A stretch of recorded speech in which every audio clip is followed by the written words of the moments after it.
The triumphant Machiste and Satana prepare their coffins for the criminal syndicate in the jungle hell of an iguana's bumhole.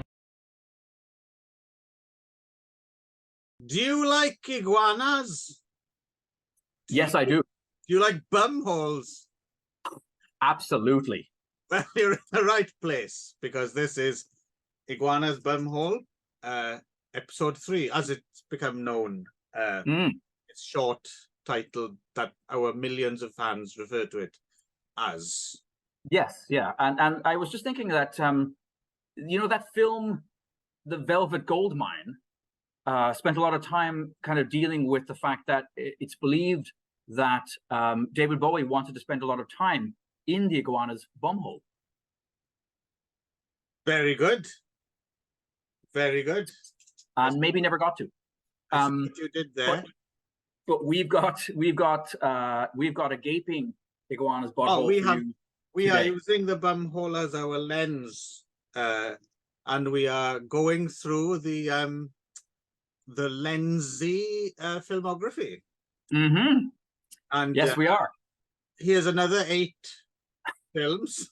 Yeah, I feel like if you've come along this far with us already, if you're this deep in the iguana's bumhole, we don't even need to set up what we're doing here. You just need to know that we got 8 more Lenzis spanning 1960 something to 1970 something. Well, 66 to 69. Oh, okay. We're not even getting to 70s. That's okay. It's because I'm watching ahead. I've watched a couple of movies from the next episode already. Right. So right. Okay, so we're at the fag end of the 60s here. Yep. So we kick off with Criminal, right? So yes. Based which on... has go ahead.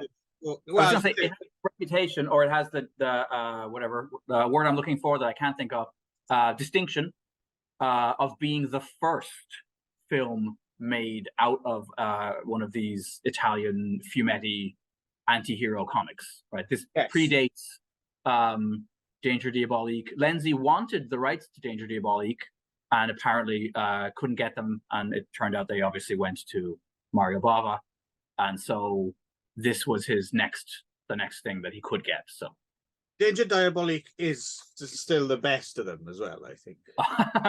By a long ways, yes. Although I haven't yet watched the sequel, the non-Lenzi sequel. Have you watched the non-Lenzi sequel?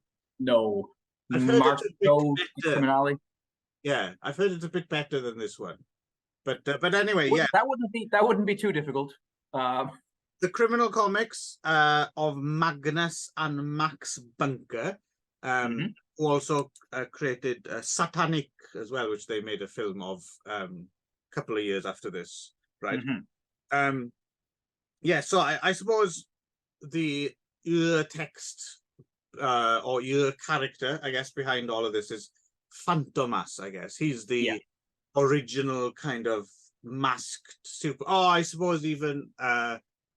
Dr. Mabuse even. Yeah.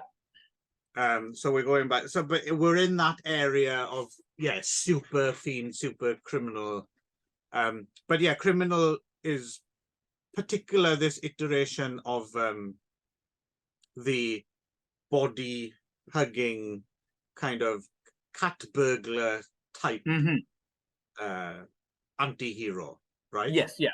And usually, in this case, quite a sinister looking costume. Now, who comes first? Killink or I think it's Criminal, isn't it? Because when we were on that other show that we were talking about, there was that, if you remember, there was he French, or there was a French like killing Uber fan, and yes. He would go on, the Criminal, this is your old man's comic. Right. So the kind of, this would evolve into the Killing photo fumetti, which we were talking about before. I guess it must have been a Prolix comic. It was no. It was, oh yeah, it would have been Prolix Comics because it was yes, and more soon, because at a certain point, I think we're gonna tackle all those come back to the films, yeah. films that were made out of the. Mhm. But yeah, Criminal was first, and it's interesting actually watching this film, because Killing took it all so much further and more graphic. Yes. But you do tend to forget that even at this point, Criminal's already a pretty bad. I mean, he's much like Diabolique is nothing like this. He's not like no slapping. Diabolique loves his girl. You know, he wants the best for her. He doesn't blow her up a third of the way into the film. Right. Yeah. This guy's a piece of shit. People to die and stuff. And yeah, no, Criminal's not a good guy. Criminal as played by Glenn Saxon of Django Shoots First. Yeah, it was weird for me seeing him in this because I know his face much more from spaghetti westerns, and seeing him running around in then contemporary London was a bit jarring for me. He's got a pretty good face for Criminal. Yes. I mean, very immovable. Yeah. The hair and everything looks like it's just set, doesn't it? Yeah. But it's good. He looks like a Ken doll gone wrong. Yeah, like he's good for this Fumetti look, I think. And we get off to a good start in terms of there's a fun, like, opening credit sequence in a Fumetti style, and all that, and good music too. There's a kind of nice surf spy, guitar opening. Yeah, and you think, oh, this is going to be fun, right? And then starts off, still not our old friend Andrea Boschik returns as yes, the great Yanez from all of those Sandokan films. Yes, he's the kind of, I assume he's a Scotland Yard inspector, nemesis of Criminal. Lots of pipe smoking. Yeah, and Criminal's actually going to be it's quite a neat way to start off the film. Actually, drops you right in the middle. He's going to be executed. He's been unmasked already, which is great. Because that was like, what the fuck? Like in most like that's the whole thing with the other guy with Killing, is that like he can never be unmasked. If somebody sees his face, he must have them murdered. And I was going to say, Diabolique kept his mask on for longer than this guy does. This is almost like going to a Batman film and it's 99% Bruce Wayne. And like every now and again, he's like, oh yeah, I should put on the bat suit. Because there's like 2 scenes in this film that involve him actually wearing the suit. Maybe 3. I was wondering about this as well, because spoilers, he gets away. He doesn't get executed. And then he goes around the world on his his globe-trotting adventures, which are quite boring. I can't even remember what the fuck. Oh, that was it. He uncovers this elaborate insurance scam that people are trying to pull off about like diamonds. Yes, and he wants a piece of it, basically, right? The other thing I was interesting, I was thinking, what's the likelihood of him being executed in 1966? So I looked this up. Okay, that's hilarious, because thank you. Because as you'll see in my notes here, it says, somewhere it says, unmasked Glenn Saxon walks to gallows, and then I have in brackets, last British hanging was when? Well, this was interesting. So not that long before, but but what remained a executable offence was anything that was anti-monarchical. Oh, okay.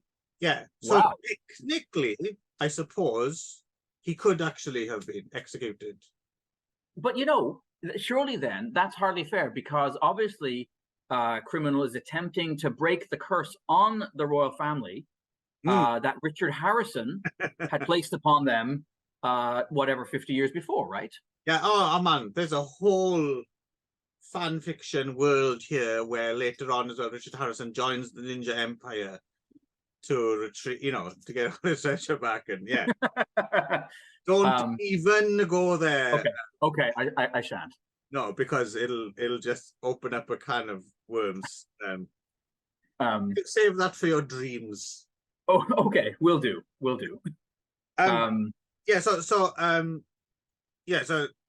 So there you go. It's sometimes these things send you off down little rabbit holes to learn things, which is, there's Good to know. Good to know. But I was wondering, because he's out and about and doing all these things, and I'm thinking, well, he's been caught and almost executed. I mean, I would imagine like Interpol and everyone like has his photo, right? Like, yes, that's what's confusing with all this shit. He should really be wearing the mask a bit more often. He just puts on like big eyebrows and things, doesn't he, sometimes? But the other thing as well that, and I didn't have a chance to look this up, but it's just one of those things that you just, oh yeah, once upon a time. So this is the thing, this is weird to us now, is once upon a time, and I'm not sure when this changed, but at a certain point, your passport didn't have a photo in it, right? Yes, that's true. It was just, it was just, and your driver's license as well, and your birth certificate. Yeah, no, the picture ID it's a later thing for sure. Yeah, so that could be plausible enough that he's flying about without anyone stopping him in an airport and saying, "Hang on, sir, aren't you that well-known criminal who is?" Yeah. So there you go, and this is an indication of quite how uninteresting this film is. That all this is much more interesting than watching the film, right? So so it's basically that it's the scam thing, and it's globe trotting and very little in the way of action, right? That's, I think, the film's main problem. There's a few chase scenes and a few pretty good stunts, but there's pretty thin on the ground. Yeah, it's weird. It's weird given how two-fisted most of the Lenzi films we watched up until now actually have been, with tons of just roused about fight stuff and people helicoptering over people's heads and tumbling through stuff. Yeah, I was surprised by how little action there really is. But there's a few things that are worth mentioning, I think. But I agree overall, it's probably my least the one of this 8 that I probably enjoy the least, I would say. Even though I should be primed to have fun with this because it has a masked villain, super villain, but it is boring. It's really boring. But it is nice. It is nice that they do, as you said, keep him a jerk, because one of the first things he does after he escapes is he goes straight to his ex-wife's place and terrorizes her, and then has sex with her, and then we see him blow her up 2 scenes later. Then when he's escaping from a bunch of cops that are chasing him around, he does a thing where he strips the cop naked almost, and then ties his like a noose around his neck and hangs it on a pulley system so that when the other cops pull open the door, he's being strangled. It's like really laboriously mean things that he does. It's criminal, and again, that should be a lot of fun, right? But it's just, I don't know. It's just very underwhelming, and the only reason I can think is just a lack of, because like you're saying, those bits are few and far between, right? There's a lot of just kind of talking about pulling off scam things, or a lot of double and triple cross stuff. But it's not that interesting. No, you're not that invested. But another nice scene is when he boils that woman alive in her own sauna. Once again, you're making this sound so much more fun. Oh yeah. No, but you're quite right. That does happen, but but it's not fun or exciting. It's just him being he has knockout cigarettes, which again should be cooler than they are, because he uses them twice. I'm wondering if it's a little bit ahead of the game for 66. Like it's quite edgy, but they're not. I suppose if you can imagine this being made 5 or 10 years later, and it can also, if it also had the visceral thing to match what he was doing, like if you can imagine that sauna scene, but it was like more like gory or something like that. Yeah. Or the scene where, so later on, there's a guy, there's another villain. Like there aren't really very many nice characters in this. I guess the inspector is as close as we get to a sympathetic character in the whole thing. But there's this other guy called Alex, who's I think the son of the woman he boiled in the sauna. He's also involved in the whole thing. Weird looking guy, strange helmet of hair. Anyway, and there's a scene where criminal sneaks into his bathroom and replaces his shaving foam with a can of vitriol, and then we see him like spray himself in the face and then cut away, and we hear the screaming. Shit, yeah, that would be great if there was a melting. But yeah, that's what I was gonna say. Exactly. That's where, if it had been a decade later, they would have gone there and showed his face, right? You know, bubbling and yeah. And that would work, because I think then, even if the rest of the film was as boring as this is, those bits would be so impactful that you'd have something to carry you along, right? I watched this with Jen. Light. Yeah, I watched this with Jen, and that was a nice moment where she was like, because Alex, this guy, gets up in the morning, and it's clearly they've established that, you know, it's been nighttime when a criminal breaks in, so he's just woken up and he immediately goes up and opens up a bottle of like hard liquor, and Jen is like, well, you know, I guess it's 5 o'clock somewhere, and then he immediately goes to shave, and she's like, except for on his face, like, why is he shaving? I was like, yeah, he is pretty clean shaven. She was also very disturbed by the lack of consistency in Criminals. Easy to see why I made that mistake.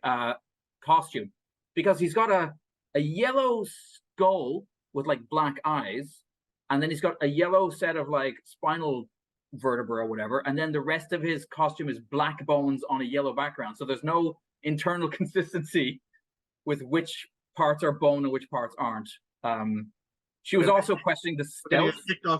Yeah, the stealth benefits of wearing a slightly day-glow yellow costume to sneak around at night. Yeah, you mentioned the costume as well, and it's interesting that the killing costume is, even though it's a rip-off of the criminal costume, there's no doubt about the scare. It's so much better. Yeah, costume in the from what I've seen in the Turkish films as well. Yeah, so striking. You're quite right. They fudged it a little bit, didn't they? Yeah. Yeah. Because that should be pretty scary. Because I assume the idea is you're laying in bed at night, and then, you know, when it's pitch black outside and you've only got the luminous bits, you know, there's a fucking skeleton crawling through your window. It should have a Misfits like quality about it, you know, the band. Right. Yeah. Except without the not very good music that some people like, yourself included, I believe. Yeah, no. Okay. I'm Cramps all the way. Well, I mean, I like the Cramps as well. I'm ambidextrous that way. I'm bi when it comes to my horror-based rockabilly and punk. So anyway, I don't have anything else to say about this. No. Which is good, because we've got 8 fucking films to get through. Yeah, so let's crack on. Move on to Desert Commandos, I believe. Yes. Right. Desert Commandos. Yes. Yes, that's the one, I believe. Yeah. That's right. Yeah. It's a crack mission to get a tiramisu across the desert without it melting. They died so you could eat trifles. That's the one. So this one is anyway. Yeah. So this is the one where it's a commando group, right? Yeah, this is our first war film, and it's funny, and it's interesting that our protagonists are all like, this weirded me out at the beginning. I was like, wait, they're all German Americans? Like, because they established at the very beginning that they all speak English fluently, because most of them were either born in the States or have lived in the States for a big chunk of their lives. Yeah, so they're not. Yeah. So they're basically they're loyal to the Reich, right? Yeah. But they're all I mean, there's a lot is made of the fact that one of them is still a big fan of baseball, and it ends up Horst Frank, right? He's the sympathetic good German, right? He's the Nazi good German. But this commando group is led by Ken Clark of Attack of the Giant Leeches fame. Which is a film I like a great deal, actually. It's one of those. Attack of the Giant Leeches is one of those films that it's got such a dense, cut it with a knife atmosphere. Like, it's just swelteringly Floridian and lychee. It's just, yeah, it's one of those few times that one of those like you know, AIP marquee type Attack of the Giant Leech, you know, actually kind of matches the right, the hype. Yeah. Yeah, I have a very quickly, because I wrote down, I realized when I was reading back my notes today, I was like, actually, my first 2 lines pretty much sum up the entire plot. So I might as well do it. Churchill, Stalin, and Roosevelt are meeting for a summit in Casablanca. A group of most American-born Germans are sent on a commando mission to cross the desert and assassinate them. There we go. Nicely done. Pretty much so in a nutshell. To the next film. Well, now there's things to say. I thought Ken Clark was pretty good as the he's all right. He's all right.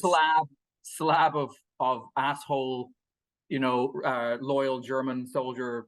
Yeah, he's very much the military martinet, isn't he? Yeah.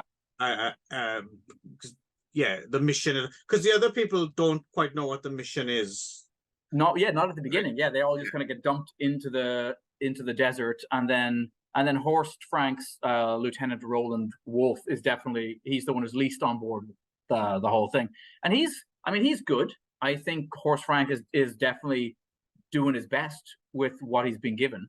It starts off as well with this quite unusual for this kind of, like, not the score is not to begin with isn't what you expect for this kind of war film. It's this odd kind of drony organ score or something, which I quite liked. It seemed like, not as experimental, but it seemed almost like something out of Zombie Lake or something more than bombastic war kind of. No, you're right. It's not that kind of like military upbeat Dirty Dozen thing, which we will see a couple of movies down the line. It is more unsettling, but the whole film in a way is quite downbeat. Yeah. And it's not a feel good war film. No, which is kind of could be interesting. We should mention as well, produced by Umberto Grimaldi. Also worth pointing out that in real life, at the Casablanca conference, Stalin didn't actually ever turn up. Okay. Which they don't mention. But I suppose it's a moot point because, spoilers, they don't get to kill Churchill, Roosevelt, and Stalin. Yeah, history. Just in case you weren't sure how that went. How World War II ended up finishing.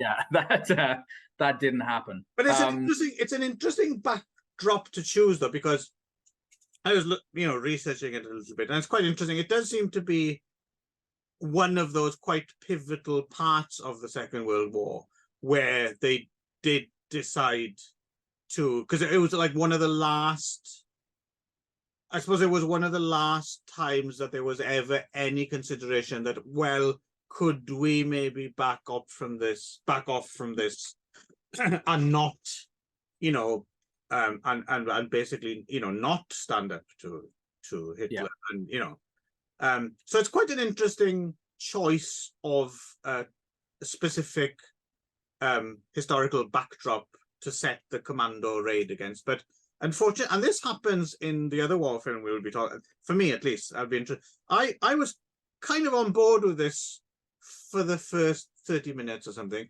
and then it's difficult to tell why exactly. The air just goes out the balloon, and it becomes quite a boring trudge until the very end, which is a little bit exciting again. But that whole section in the middle, I found increasingly turgid. Okay. And there's like, they make the mistake of, never, that's the classic thing, right? Never reference a film much better than yours. And they do the whole Ice Cold in Alex, waiting for the cold beer in Casablanca kind of thing. Yeah, don't do that. Right. You're not Ice Cold in Alex, right? So don't. Although I will say, I didn't really get on with it particularly well, to be honest with you. But it does have Alexei Sayle in it, though. Were you as surprised as I when he suddenly showed up in his ill-fitting suit? I didn't notice Alexei Sayle, I have to admit. And started doing his "Didn't you kill my brother?" Who was that then? Who was the? I don't know. He plays one of the Germans do have a there's like some sort of cell in Casablanca that they are supposed to hook up with of I presume like Egyptian sympathizers, and one of them is impressively Alexis Sayre looking, bald, Okay, tight suit. He ends up shooting out of a window with a machine gun later on, trying to save his German buddies. right. Alexis Sayre also does do a startlingly accurate Mussolini as well. Well, that's not not surprising. So this, yeah, I don't know. There was a few things that I enjoyed. There's there's the whole some of the stuff. Like, actually, it's funny. So this is an interesting thing. I did have a note here that it was the most boring mine finding scene I've ever seen in a movie. Like, there's so many good, intense, like whether like Kelly's Heroes or all of those kind of like the sweat dripping down the faces, like holy shit, is this going to blow us all up? And this film has the worst. Sticks a few cigarettes in the sand, and then a guy's orange rolls down. Like that, the one guy who's brought an orange to the war and then gets in trouble from Ken Clark for like. Well, what I didn't understand about that scene was why they went to retrieve the orange. It was important to that one guy, and so and then we got Wolf suddenly having these like intense migraines. Like, what did he have? Like, they never really like what was that all about? Like, he suddenly has these weird moments in the desert where he's freaking out, and they also have a couple of interesting female characters, which is unusual for these kind of films, because it's usually a bit of a sausage fest. So you've got the Arab contact who played by Fadja Jean Valery, who was Salambo in The Loves of Salambo, right? Oh. And then Fabienne Dali from The Erotic Touch of Hot Skin, not a war film, you'll be surprised. She's like she's a prostitute basically, right? She's the prostitute who hates Americans and decides to help them. But spoiler alert, turns out to be like an undercover agent of some sorts. No. She doesn't. That's what's confusing. Is that the double twist? Is it? I think that's the double twist. Is that you think that she is, and then it turns out that no, she actually was sympathetic to them, and it's the other one. It's the Arab girl Fadja who turns out to actually be working for the Americans. It's actually quite notable as well. Like the ending again. Spoilers when they all get gunned down, and don't get to kill Churchill. It's quite like, it's not as if you've just because you've spent some time with it. It's not like but it is. There's kind of something a bit shocking about seeing your main protagonist just all gunned down, ruthlessly. Yeah, gunned down when they burst into that room, right? And there's like 7 guys with machine guns just straight. And it's like, oh, holy fuck! Okay, that's the end of that then. So that was kind of interesting. I like that ending, and I also liked the whole weird thing with Wolf at the end, because he ends up getting shot in an earlier altercation, so he ends up back in the hotel room. The whole question about like,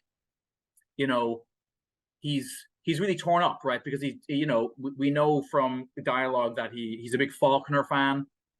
He doesn't have anything against Jewish people. He doesn't really agree with the war, but he's a German. He's a good German. He's a good German, and he's a soldier, and he has to do his duty. So he's all broken up at the end and he kind of wants to go out in a blaze of glory himself, or just walk into the hail of bullets. And she talks him down and talks him into changing back into his German uniform, because otherwise he'll be executed immediately as a spy. And I thought it was really a really interesting choice that we never see. Like, so he has this conversation through the door with the American soldiers outside. And he's like, "I'm coming out," right? And then the movie ends. And I was like, that's a weird, like, we never see his, this face-to-face between him and the soldiers. It's just like the movie just goes bang at that moment. And I thought it was an effective. The last 10 minutes, there's lots of good to say about the last 10 minutes. There's bits in there every now and again, but overall it's fairly dry. Yeah, which is a shame because obviously, and we'll get to this in the other war film again. I think Lenzi because the more these things we watch, we'll see what he's good at, what he's better at than other things. And even though we've already established almost straight out the gate that he's he's pretty competent at everything, but of course some things he's more attuned to than other, right? But he can do, and it'll be interesting to see, because there's a few more war films coming up. It'll be interesting if any of them are actually solid, like, there we go, that's a good, right? Because I think I can imagine him making, one really good Men on a I hope so. film. Although I might have a bit more sympathy for the next one than you did. That might be largely Jack Palance based. Right. But before are we ready to move on? Yeah. Okay. I was going to say one thing just about the making of this film that is important to the films we're about to talk about. Apparently, this was a bit of a pet project for Lenzi. He really wanted to make a war film, and so he was allowed to do this on the proviso from his producers that he would make them 2 spaghetti westerns that he was not interested apparently in doing at all. But in order to get to make his Desert Commandos film, he had to agree to do the films we're about to talk about.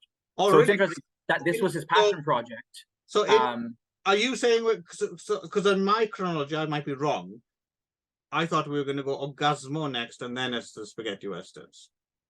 Oh, that's not what I have in your original. Well, you might be right. I mean, it kind of makes more sense that he would have done the. Hang on. Oh no, it's interesting. You have Orgasmo. You're right next in the thing. So potentially we should just go there. Maybe, I mean, with the way that he would have been churning films out at this time, it's entirely possible he already had Orgasmo. But I know what you mean. It makes sense that he would have. Well, we'll stick with maybe someone can let us know if because you never know at what point something was in production and then was released later. But we'll stick with the plan then. We'll stick with the plan. Okay, so and also it allows me to give a bit of a cheer because 19 films in. Here's a good one. It's like a proper front to back. I can endorse good Lenzi film. This is my first Lenzi film, which I've wholeheartedly really enjoyed. Thus, okay. So you're gonna be surprised to say that I quite like this film as well. So do you want to give us a quick potted version of what this? Although there's a fair few snaky twists and turns. Yeah. Apparently, I meant to look this up right before because I was just reading this in Spaghetti Nightmares. Maybe I'll find it here. That according to Lenzi, this film has a different ending in Italy than it does in the States. It has a slightly different. We'll get to. Okay, perfect. So then, if you know that, then that's great. I think we want to dance around it a little bit though, because even though we usually do spoilers aplenty. I think with this film, if you've not seen it and you've managed to avoid it this far, I think we should try and respect and not give away the spoiler for this one, because I think it plays out quite. I mean, it is very it's great. Yeah. So basically, Orgasmo, aka Paranoia, and like you said, there's basically 2 versions. There's the English dub, and then there's the Italian. So I guess we'll talk about that off air because I'm interested in knowing. Because obviously, it sounds like from reading this that there's a reasonable change to the whole. No, it's not as much as you might think, and plus as well, it seems because it's like a 6-minute difference or something, right? But I think some of those 6 minutes are from bits and pieces else, where well, I'll get to it when we get. I think I can kind of dance around it and give you an idea of what it is. So Carol Baker, right? So Carol Baker, who once upon a time was the star of the scandalous Kazan film Baby Doll, right, back in the 50s. And then kind of the way I understand it, she played Jean Harlow in that film Harlow, which didn't do very well at all, right? So she kind of fucked off to Europe. Yeah, as you do. And did Sweet Body of Deborah or whatever it is, or Sweet Corpse of Deborah. Yeah, it's either Sweet Body of Deborah or this. They're kind of about the same time as her first, because she actually moved to Rome, right? She actually, even though she'd done a few things before that as well. Before there's one film. What's the film I'm thinking? Quite interesting looking one. It's a Marco Ferreri movie, or Harem. Okay. You mean Harem for Marco Ferreri, which I've not seen, but Marco Ferreri is usually pretty interesting. So I have to check that out. But yeah, but basically this is the beginning of her her resurgence, right? She has a kind of, she's a little bit older now, so she's not playing the super young roles, but she's I suppose what they would refer to as a. I'll say this. I felt about 20 minutes into this, and even more so actually probably when we talk about the later film she does with him, that the term MILF might have been coined for Carol Baker. Right. Yeah. And it's kind of quite interesting as well for me personally, because she's not my type, right? So when I refer to her kind of sexiness in these films, it's not just me being pervy like usual. It's actually that is the whole thing. There's the character. She is supposed to be a sexy MILF, and it would have been a big deal to have seen her doing nudity and stuff, which she does in this film. Unfortunately, I can't fully enjoy because Carol Baker's not really my speed. But how about you? Were you getting a bit more excited? Well, what's interesting about this is I remember watching these films way in the way back. You know, when I was 19 or 20, and not getting along with them very well. And I think that's for two reasons. I think one was probably back then, I was more Edwidge Finesse, however the hell you say her name. You know, I was getting along better with the Sergio Martinos and the Dario Argentos, and the more overtly, like the stuff that was like, that's very, when you think of Giallo, you think of quintessential Giallo, the point of view shots, the black glove killers, and these films to me at the time were more slow burn, more psychological. I have a problem with this film in particular actually being called a Giallo, to be honest with you. Okay, but I can see, I think for myself, no, I mean I don't as much. I think Giallo is a broader umbrella than maybe, because to me, like a Giallo can also just be like a hard edged noir. No, I agree with it. In terms of I mean, you know, the phrase coming from the yellow covers of the paperbacks, and like you said, not all of those books would have been specifically whodunits or something like that. They could have been crime novels or suspense or so. Yeah, you're quite right. The Giallo, you could, but I think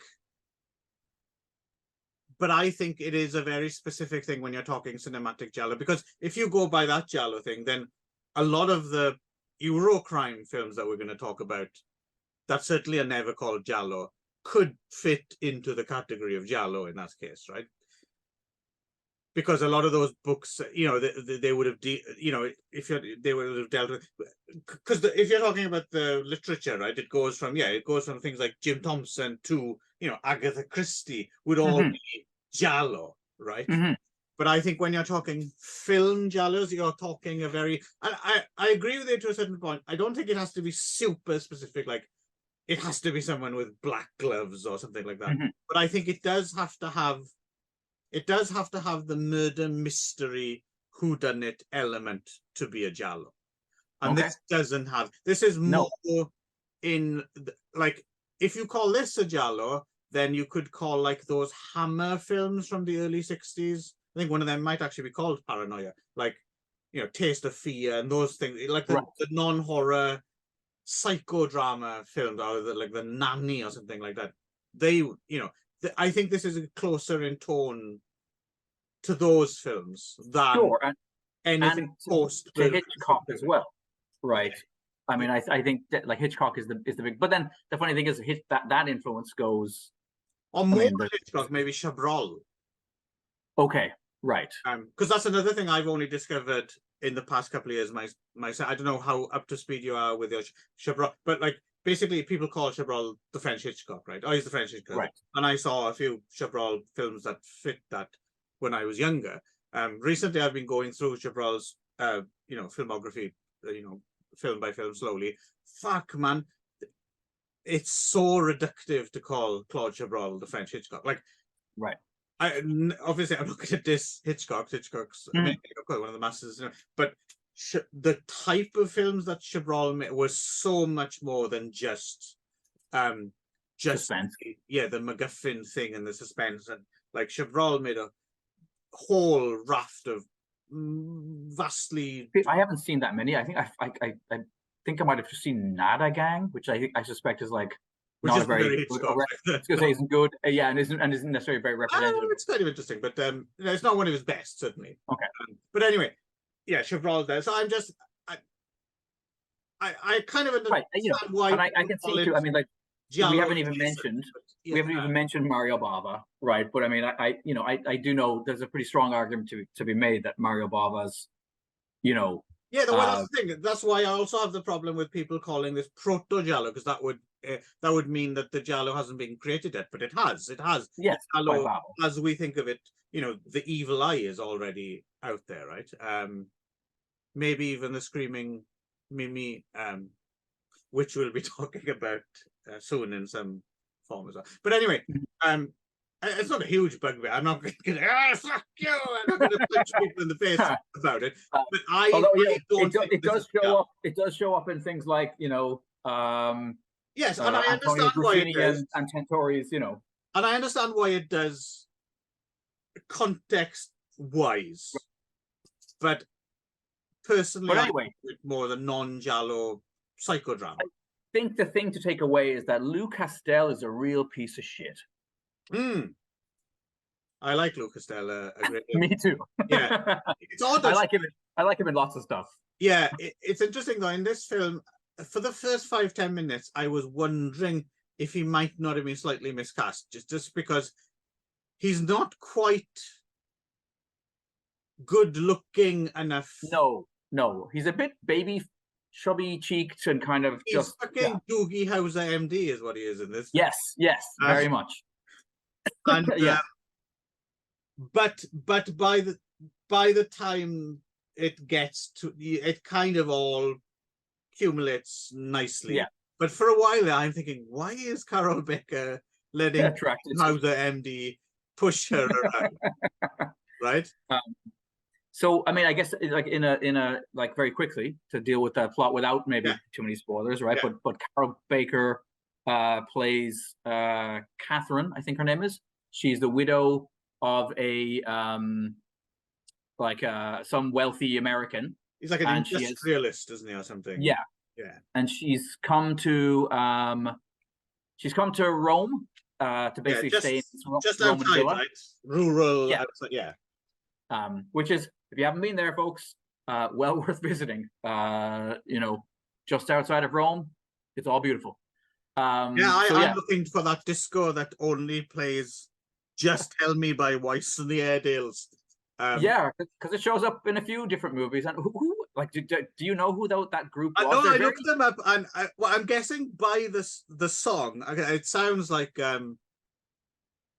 it's like Northern Soul, right? But it's a little bit lighter, a little bit, I don't know. But yeah, more or less Northern Soul. What is kind of interesting, because it turns up again in, is it A Quiet Place? Yes, it does. Yeah, and it's quite interesting because Weiss and the Airedales were all African American, right? But the band playing the song in the club certainly isn't. They're all quite white. Absolutely. I'm wondering if it's even the same band in both films, and it was footage they might have stolen. Seems like it to me. Right. I think it is the same band, yeah. But it's funny because when I first heard them, they reminded me a bit of Music Machine, who are also a bunch of white guys trying to sound black. So yeah. Yeah, but this it's not a bunch of white guys. They are black. It's just right. They're white. Cool. Yeah. I mean, it's a good song. It gets played to death in this movie. And that's part of the. Yeah, it is a good song. I wrote in my review actually. It's a good song which you'll never want to hear again after this film, because it is basically used to terrorize someone, right? Yeah. In a Guantanamo Bay kind of way. Yep. Or what was it? What was it? They was it Noriega's guys that were blasting Bon Jovi at them or whatever? That's the not CIA. on. I mean, anyway, the best of times. You don't want to be playing Bon Jovi to anyone. No, that's a war crime, I'm pretty sure. So yeah, we've got she goes to this she gets dropped off at the mansion. She's got this kind of money handler guy who's kind of on Brian, I think his name is. There's a terrifying housekeeper, Teresa, Lila Brignone. She's great. And then also there's a kind of a deaf, confused groundskeeper fellow who we will see again shortly as the Undertaker in yes, one of those. He's much less annoying here. Yes, yeah. Well, there's a lot less of him. Right. And so she ends up at the place very quickly. Lou Castel shows up playing. Just putting things through the machine again. The terrifying housekeeper. Terrifying. Well, I mean, yes, no, I don't think. Yeah, I just meant she was like she's quite hatchet faced and quite like mean. Yeah. She's not. Yeah, she's not frightening in a Jallowy kind of a way. Right. No, I wasn't picking on you. I just felt we should truth in advertising. Truth in advertising. So anyway, so she's all high strung for some. I guess she's just high strung. I guess. She immediately gets into the J&B. Very happy to see J&B show up for the first time in this Lenzi, because we're going to be seeing a lot more bottles of J&B smashed over people's heads, and yeah.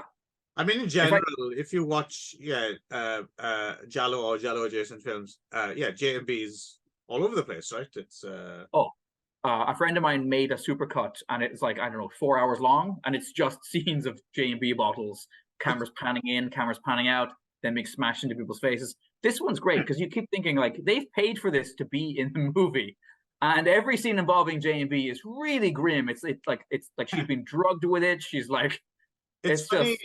One of the Delirium guides, I think it was in the it must be because that's the only one I own in print. The 1975 to 1979 Delirium guide. And I can't remember which film it is, but because J&B was all over these films, there's one review of a film in there which is quite amusing because they actually point out how refreshing it is that they go and have a drink and it's a bottle of Cutty Sark. yes, yeah. That's the twist ending of that film. So anyway, Lou Castel shows up, and his car is apparently broken down, and he's very louche. He's got a very I don't give a fuck attitude, and she's immediately attracted to his young, kind of whatever hippie-esque ways. So pretty quickly he sort of moves in. He doesn't seem, oddly enough, what he seems a lot like, more than a hippie in a way, because he's quite buttoned down. And quite clean cut, yeah. Yeah, he's a bit more like the people who break into the house in Funny Games, isn't he? Yes. But I wonder if this was a sort of an influence or one of the influences on that. And of course, what we spoke of on another show, Sex and Violence as well is also in this kind of. But yeah. So then, I mean, it's lots of her basically at a certain point, she goes back to England to deal with the money stuff. She comes back, and then he's taken off, and he gets very high and mighty when she tries to give him some money, some pocket money, and he's like, "I'm not your male whore." Yeah, she's head fuck. He's head fucking her basically. Yeah. Head fucking her all the way. Gaslighting from the very beginning. Yeah. And then throw into the mix his sister, right? Yep. As played by Colette Decombe. So yeah, if Carol Baker's not doing it for you, fear not. Colette Decombe probably will. Yeah. Actress I wasn't familiar with before. Nope. But perfectly cast in this with a little pixie haircut and all that. Which at some point Carol Baker gets as well. Did you notice that? There's a point where they have the same haircut. And Yeah, so yeah, and so they start drugging her. I think Yeah. they start plying her with alcohol and pills, you know, amphetamines, and she gets further and further kind of confused and out of it, and then they sleep with her together. Right? There's this big yeah, three-way. oddly enough, actually, of many years ago when I first came to Japan, I had an evening out with a young couple. Where's this anecdote going, Clive? Who took me to some kind of house party kind of thing, and yeah, they seem to have been like trying to prime me in some way. They're like, anything I needed, the cigarettes, like I needed for nothing. But I don't know why, because I'm not rich. I don't know if they thought I was rich, and they were quite disappointed that they didn't get anything back on their investment. But I remember just being unceremoniously, yeah, just kind of dumped somewhere in the morning, a lot worse for wear, but yeah, pretty much all in one. It was one piece. Good. An odd night out. So yeah, so then they end up sleeping with her, and then they keep pushing her buttons until she freaks out. They keep playing that song really fucking loud at the pool. She flips out, kicks them out. They show up the next day with their car again, packed full of all their shit, and they're like, "Oh no, we're here to stay now." And she's like, "No, get out." And she's like, "No, we took pictures when you were out of it and you were in bed with us." And she's like, "Well, how much money do you want?" And they're like, "We don't want money. We want you." And then the rest of the film is they basically just torturing her in the house, right? Yeah, trying to drive her mad. Which yes. And so we should mention, yeah. So when the surprise ending happens, which we're not going to mention, no. What's really good. It's worth waiting what's for. really great about it is it's like, how can I say? It's blackly comic as you can get, right? Like, when it happens, it's like, oh, dark. And it is funny, but it's very dark. Yeah. So we should. So what I was going to say is, in terms of, so basically the way the shorter version works is, so on top of that, there's a couple of additional twist endings, right? Where that's what I understand. Yeah, which, see, I would have liked the film ending there and the bad guys get away with it. Let's put it that way. But there's a few additional twists where, I guess, karmic. Oh no! So I did see that. I guess I did see. You're right. Yeah. Which actually is kind of fun.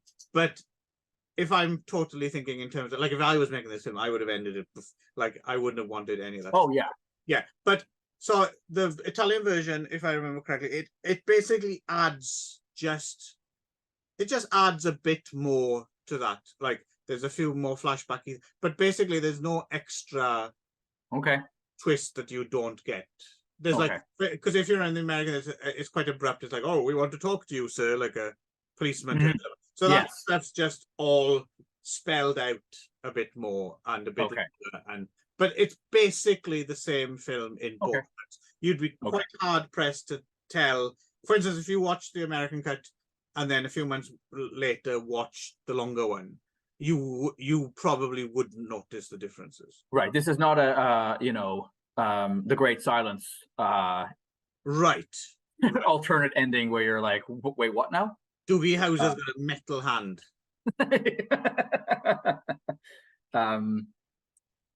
Yeah. I mean, my overall just says pretty fucking great. Very noir. Very noir-y, sleazy, nicely framed and shot. Good music.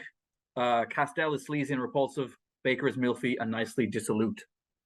What I like about it as well is I had never seen Orgasmo before, and this is the title. Apparently is, so Lenzi complained, he's like, "Oh, I wish I hadn't given her that fucking title," because he said it was impossible to get it re-released because it sounds like a porn. Right. And as soon as hardcore became a thing, nobody wanted to re-release Orgasmo. What's interesting, Orgasmo as well seems to have been one of those films that did a hell of a lot better in the United States than huge business in the US. Yeah. Proper hit, right? I imagine not in major theaters, but like one of those 42nd Street. Yeah. Yeah, it did. Apparently, it did a couple of million in the US. I think one of the reasons I hadn't seen Orgasmo before was, first of all, I didn't see it really, really early on when I was seeing all the kind of Euro trash. Like, I didn't see it then. And then as time dragged on a bit more, it's always there, one of those annoying, like, titles that you haven't seen. But something, it seems like, that seems so much like a film of its time, and I bet it's not surprising anymore. I kind of guess what it's going to be. And actually, oddly enough, the other two fit that category that we're going to talk about. The two films after Quiet Place to Kill and the other Paranoia. Oh no, that is the other Paranoia. That is what's the other one called? So Sweet, So Perverse. Sweet, So Perverse. Yeah. So it was just one of those things where it's like, it feels like a chore, like you have to fill in the jigsaw. But I don't really, I might begrudgingly say, oh yeah, I guess this was good, and but I'm not gonna. So I was surprised that it actually worked. Like, it actually worked properly with the twist. Everything still holds up. So if you're like me and you've kind of, because you missed it back in the day or whatever, thought, no, give it a look, and give it a go. Let us hope we have not peaked early, and this is in fact the only good Umberto Lenzi film. It is not. It is not, according to me, but we'll see what you think. Well, I'm a very open-minded fellow. Okay. I'm hoping some of the films that I was less excited about back in the day, I now have maybe an acquired taste to enjoy. Okay. But certainly I will be surprised if by the time we get to the end, if we're talking like solid, good films, that this isn't going to be in the top 5. Yes, I would agree. Yeah. Not in that top 5. Okay. Yeah, probably not in the top 5, sure. For me either. But I wonder if we may be disagreeing a little bit with these next two. Yeah. So here we go. Choose whatever title you want. Go for Broke, All Out, Copperface, Guns of Courage, One for All. This is tutto per tutto. Yeah. So I think just to get us in the mood, what I should do is just quickly read to you the plot synopsis from perhaps the most accurate, the most, the most. So yeah, from Spaghetti Westerns, The Good, the Bad, and the Violent, by Thomas Weiser. So Thomas has this to say about what happens in this film. John Ireland is a bounty hunter, and Mark Damon, star of Roger Corman's Fall of the House of Usher, is the misunderstood outlaw with a price on his head. There are other strange characters with names like the Owl and Copperface. The Owl is one of the two people he's just described, but that's fine. Everyone is looking for a hidden treasure of gold ingots. Well, that's true. So what else is new? A considerably less than impressive musical score from Marcello Giombini. Doesn't help the already tedious story. So he's not a fan of this film that he hasn't seen, because none of the part before was true. And then, like he does with the other review of the other Lenzi film, which is even further away from anything that happens in that film, he then gives us a lengthy potted history of who Umberto Lenzi is, because he hasn't actually seen the film.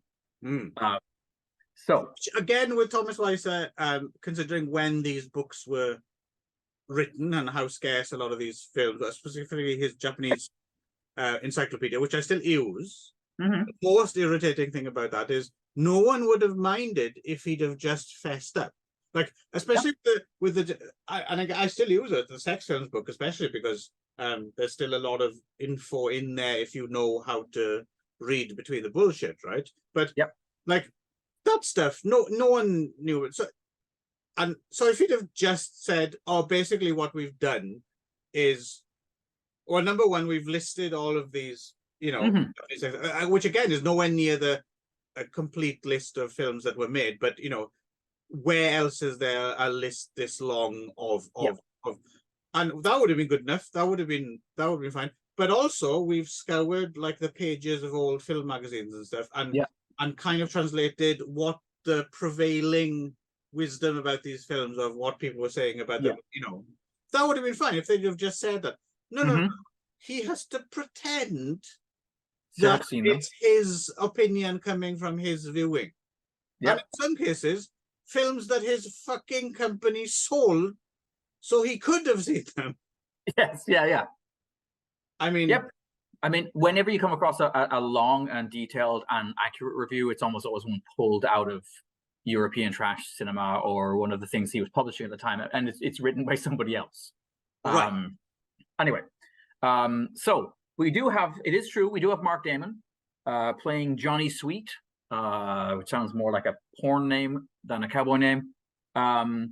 We've got John Ireland playing the Owl, Monica Randall as Maria, Jose Torres as Copperface, Eduardo Fajardo as Paco. The Owl could be a porn name as well if you were doing gay porn, because you could claim that he turned your head.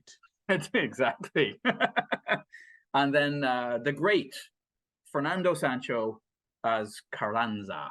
Yes, I do like Fernando Sancho. Me too. So that's made, I mean, there's a few reasons why I probably got more mileage out of these two than you would have. Reason number one is I have seen, of these 558 Euro Westerns, I've seen like 300 of them.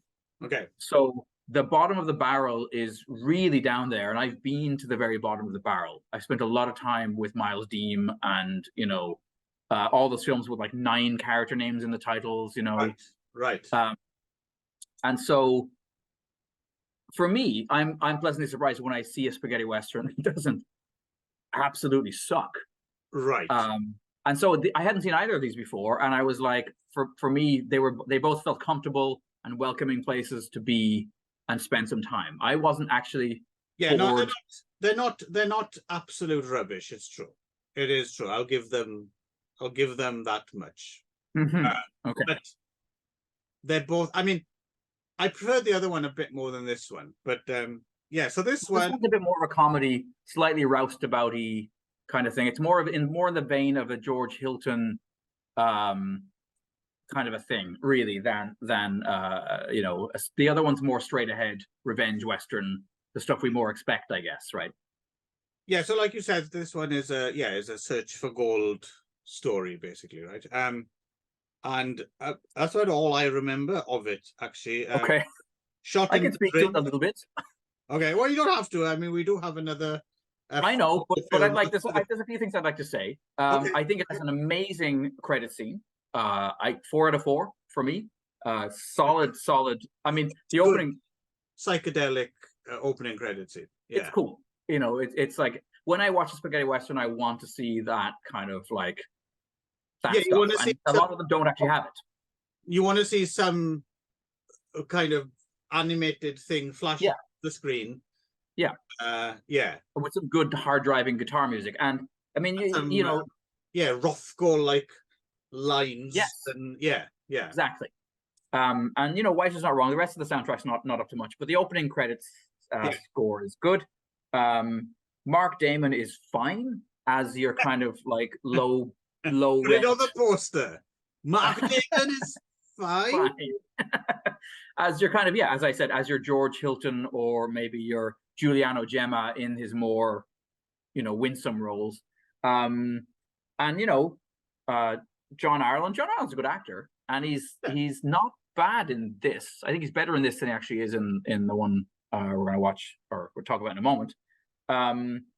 And Fernando Sancho is great. He's in some kind of like emo haircut that's been like dyed blonde, that's like hanging over half his face, and he's chewing the scenery. Every scene he's in, he's owning.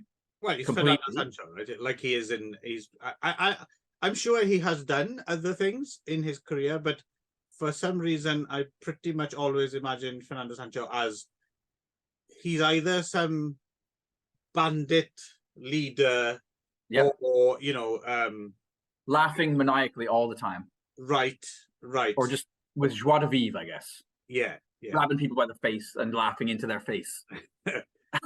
Yeah. He's always good value for money. And he takes up quite a lot of screen room as well, so, you know. Yes, he does. And so, yeah, so I mean, you know, this one has endless fucking back and forth, and like, you know, it's all like triple crossed and quadruple crossed and whatever, sextuple crossed. It gets a bit hard to hang on to, and there's a lot of like not so subtle nods to Leone, right? We've got the pocket watch that shows up. We've got that quite near the end. How many fucking westerns of that 551 do you think have a pocket watch motif in? I mean, there's about half. Quite a lot of them. Yeah, it's not quite as intense, or you know, I was thinking about this actually. I was thinking about, you know, we haven't really we haven't set this up really. We're assuming everybody knows what a spaghetti western is. That there is this cycle of westerns made in Italy that went huge internationally. Some of them, and I was thinking about, like, if I had to tell somebody who'd never seen any spaghetti western, one to see. Right. My choice is a bit weird to me. When I thought about it, I was like, oh, that's weird because he's not my favorite director, but it is one of Sergio Leone's films. If somebody was only to watch one spaghetti western, it should be for a few dollars more. Fistful of Dynamite. Nope, not the one with Rob Steiger. Hey, everyone say that. All you America, you say it all the day long. Oh, hey, good morning. A docu-soccer. Yeah, no, and I, you know, although I actually like, if I look at the whole body of work, I like Sergio Corbucci and Sergio Salima more. There's a few others in there that I probably like more. But if you want to look at like just the one perfect encapsulation of the genre, it is for a few dollars more. It's true, because Fistful is still a bit rough around the edges. It hasn't been quite planed out yet. And then Good, the Bad, and the Ugly is probably too long if you're not already interested. And then Once Upon a Time in the West is something else again. He's off into opera. No, it's a good, solid. Yeah, it's for a few dollars more, or Django, I think. It's those are I think I agree. Those are the two must-sees if you haven't seen any. And you know, Lee Van Cleef is just amazing. And he adds that List is not in this list. No. Copperface is not. You know, Copperface's slutty wife Maria is pretty awesome. She really doesn't have. She's not a great wife. She throws him over for Fernando Sancho, and then it tries to throw him over for the other one of our two sketchy Mexican friends, Eduardo Fajardo, who is also usually tends to play fairly suave characters. Like he's famously in Django, right? Pleasing, symmetrical sounding name as well. Yeah. He's in this, and he's good for what little he's kind of on screen.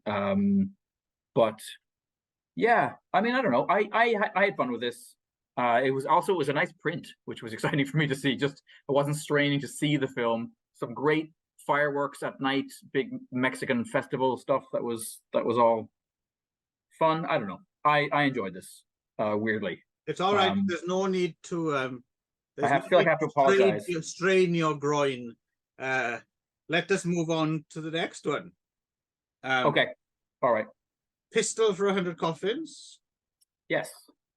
So, starring Peter Lee Lawrence, who has the most blaxploitation sounding. If there's ever an award for most blaxploitation sounding character name and least blaxploitation looking actor playing that part, it is Jim Slade, as played by Peter Lee Lawrence. Peter Lee Lawrence as well, interestingly, in For a Few Dollars More. He was in the cast, uncredited, and then ends up having his own kind of mini career. He was in a film. Again, John Ireland. Yep. This one's kind of a bit. Ultimately, this one doesn't turn out to be much better, but I appreciate. Well, hang on. Just one thing I did want to say that in this one, so his character's name is Douglas, right? John Ireland's character's clearly name is Douglas. So it's not Garf, Garff, which is what it's listed as in. Because you know what, Nick? No one's called Garf in the world. I don't think anybody's called Garf anywhere. Yeah. Yeah. So what this movie has going for it, more than anything else, is Oh no. That's what this film has. Bye, viewers. It's been nice knowing you. No, this movie's middle section goes so far off the rails that it makes this film probably worth seeking out. Before we get there, then because there's a lot of interesting. That's what I would say about this film is it ultimately still isn't that great. But no, it's less than the sum of its parts somehow. But it's so unusual in what it tries to say. So even from the beginning, they go to the trouble of giving Jim Slade this kind of interesting thing, like he's a Jehovah's Witness and conscientious objector. Yeah, of the Civil War. So he ends up on a chain gang, like breaking rocks until he's pardoned because the war ends. It's a very quick. Oh, the pre-credit scene is great, and then I think it's still in the pre-credits when he rides up to his home ranch and finds his mom and dad murdered, and you're like, whoa, that's a great tight bang, you know. Yeah, and they make a big deal about the fact that he's a teetotaler as well, right? Yes.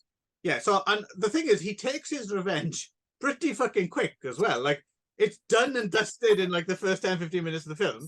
So yeah, I do have some issues with this. I feel like you know, a lot of films like Day of Anger, for example, with Lee Van Cleef and Julianne Jones get so much mileage out of that, like teaching the raw young guy who wants to be the hard ass, you know. And this movie films, right? Yeah, this movie hand waves it away. Like he goes to his uncle's house, apparently, and you know, his uncle must teach him in an hour how to be the fastest gunman in the West. Because when he you know, he's fanning the back of the, you know, he's doing all the stuff, but he seems to have had not enough time to learn how to do any of it.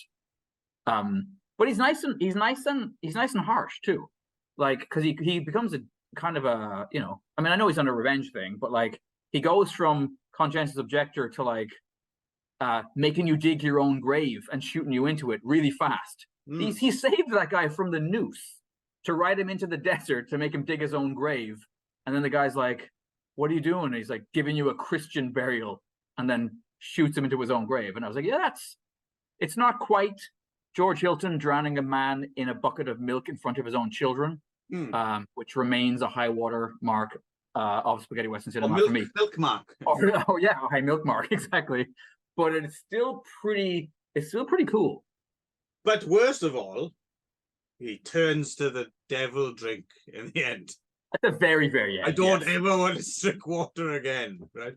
but yeah, but so like you said, so he dies of cirrhosis. He dies of cirrhosis 6 weeks later. They get out the way really quickly, and then he ends up in this town. And John Ireland's a preacher; he's there as well, and the mayor basically offers them the job. Look, so it seems as if something like a Wells Fargo gold shipment or something has been stolen, and then the town is awaiting the insurance payoff for the stolen gold, and something like that. They're waiting for a big deposit to the bank anyway, and the bandits are hanging about to get local bandits know. Which is quite smart. I thought, there's some double dipping bandits there. You don't often, again, that's a slightly unusual twist. Yeah. So John Ireland and Peter Lee Lawrence so that's their new job, is to kind of hang about and protect the town, right? But so like you said, okay, here we go. That's good enough. But then turns out there's the lunatic asylum. I mean, this town is obviously big enough at some point to have had shitloads of lunatics. I mean, there's a bunch of them. And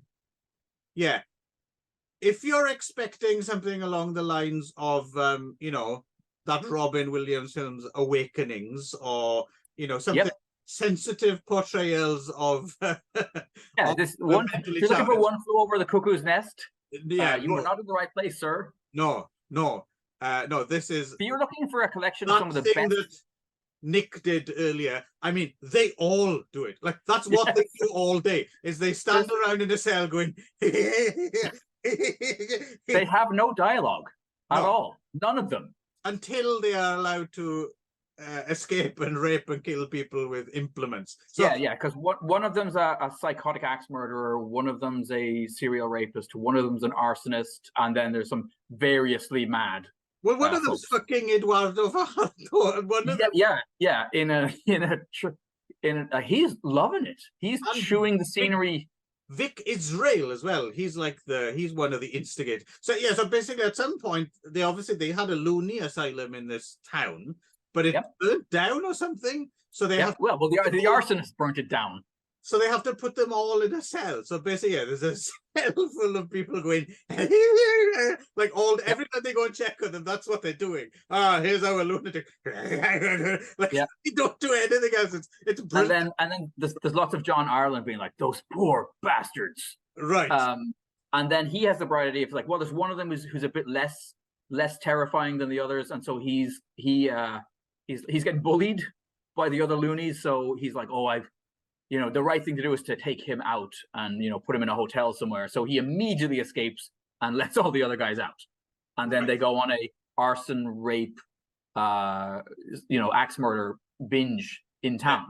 And John Ireland's not, so considering how sympathetic he was earlier, there's like a scene where he's pretty quick to start firing the gun. He could have stopped him with like a punch in the face or something, but no, he unloads an entire fucking, oh fuck, okay. Retard. Okay. I gave them their chance and they blew it. Yeah. So yeah, that and that whole section actually in some ways nods towards like, oh yeah, this is stuff that Lenzi is good at. Like that stuff works. Right. It's just so out of place. It seems like it's been dropped in out of an entirely different film. Well, I don't think it does actually work. It's actually fucking stupid and ridiculous. But it is so stupid and ridiculous. I liked it a lot. Yeah. But what I mean is, again, I think it's the subjective objective hack thing, right? Yeah, certainly I enjoyed watching it just because it's so. What the hell's happening? But it's not particularly well done, really. I mean, it's kind of. It's half-assedly put together, and like they don't actually build up, and like when they escape and they go on their rampage, they don't actually build any tension. No. Stuff or, no. Which they could have. I mean, you could have made that stuff. You could have done that stuff a bit more. Like a because it's almost on the edge of teetering into a horror film. Yes. Yeah. But it doesn't quite go there. All the way, so it's a bit of a shame, a bit of a missed opportunity, because I think if they'd have kept all the strange, unusual elements that this film has, but each one had actually been done properly and really well, I think this would be a very memorable spaghetti western. Right. But unfortunately, it's it's a bit half-assed. By the time it's done, it's like, that was almost kind of interesting, right? But fucking Franco Pesci plays. Oh yes. I can't remember what's the first spaghetti western with the kind of old coot Undertaker who acts like this, because after that there was I think Franco Pesci did a few times. It's I believe it's Yojimbo. No, but you know what I mean. Is it? No, but it is. I mean, that is. I mean, so it's the version of the character from Yojimbo in A Fistful of Dollars that basically. Right. But the Fistful one was Fistful. Was it this old coot type? Or yes, it was. Yes. Okay. Yeah. And they seem to have just gone with it. Up the annoying. Like I don't remember the one in Yojimbo, and well, certainly not the one in Yojimbo, and probably not the one in Fistful being this annoying. No. Like they really go. Yes. Yeah. No, it's dialed to 11 for sure, and as I said, it's funny because we have just talked about him. It's the same actor who plays the deaf, confused groundskeeper in Orgasmo. But yes, he's used a bit more sparingly there. Well, and as well, he's not doing this annoying. Kind of because there's a fine line, I think, between like a kooky character and just someone downright irritating, right? Yep. Yeah. So speaking of which, sorry, this is did you? This is completely not connected at all, and I probably shouldn't be talking about this in the middle of this. But did you know that Pee Wee Herman died today? Oh no, I didn't. Yeah. Jen just told me right before we started. So that's apparently he was quite ill for a while. He had cancer. How old would he have been? 70, which also blew my mind. I mean, I know they used extensive CGI or like de-aging stuff with him when he did that more recent Pee-wee film. But anyway, was there a recent Pee-wee film? I didn't even know. Yeah, just a couple of years ago. It may have been made for streaming, but yeah, and they did a bunch of stuff that he actually did more or less look like the Pee-wee from Pee-wee's Big Adventure. But anyway, rest in peace. Yeah, I've never really I never got the Pee-wee thing. It was a joke that never really landed with me. So for you, yeah, no, my sisters were big fans, so it was on in the house when I was a teenager because he had Pee-wee's Playhouse, and it was weird, properly weird, and you know Lawrence Fishburne was in it, which was always strange. Am I imagining, or was it someone else who was copying his thing, or was he on a sitcom called Marble House Mansion or something like that? I don't know. I'd have to look. Yeah, I'm not sure. Okay, for some reason but I might be thinking of someone who was copying his. I know. I'm going to look that up. Okay. While you tell us about Legion of the Damned, Battle of the Commandos. Okay. Well, should we just quickly finish up with whatever the hell we're talking about? So, okay. Yeah, I guess all we need to know is it has an ending that's very much cribbed from Death Rides a Horse. So if you've seen Death Rides a Horse, that rides a horse with Lee Van Cleef and Jean-Philippe Law, you basically pretty much know how this ends as well. So Death Rides a Horse is really up there as one of the most overrated spaghetti westerns as well in my book. Like I don't get the love for that film. You? I would also say it's not in my top 10 for sure. Funnily enough, though, another Lee Van Cleef one is that one, Day of Anger, with Giuliano Gemma. That's good. Yeah. I love that movie. I think it's Tonino Valeri. But okay, so Legion of the Damned, which is Dario Argento's first screen credit, right? I believe he's one of the credited writers, and I think it's his first. I don't know if it's because there's a few other ones he wrote for as well. Prior. Yeah, he did. So he did some spaghetti westerns. He did another war film, I think. But this is the first time we've seen him pop up in this Lenzi. Yeah, but I have read in a few places it's that this is supposed to be the first. Oh, okay. Well, it could have been because he's only one of like 4 writers or something on it as well. Yes. Yeah. Could have done the original treatment of the story, or I'm not sure. But okay, so what we have is we're back to it's another war film, another World War II film. This one much more obviously indebted to The Dirty Dozen. We've got Jack Palance as Colonel Henderson, who I've realized I'm reading different people say he's either Irish or Scottish, but in any case, the accent. Neither, but he's clearly trying to be Scottish. I read the Irish. Yes, that's not. I don't think that's. No, I would imagine that's a source.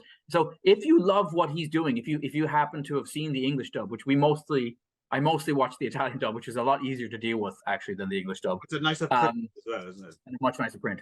Yeah. But if you do enjoy what he's doing, Palance is doing in the English dub, you should check out Compañeros, where he uses almost exactly the same accent for a Swedish character, which is great.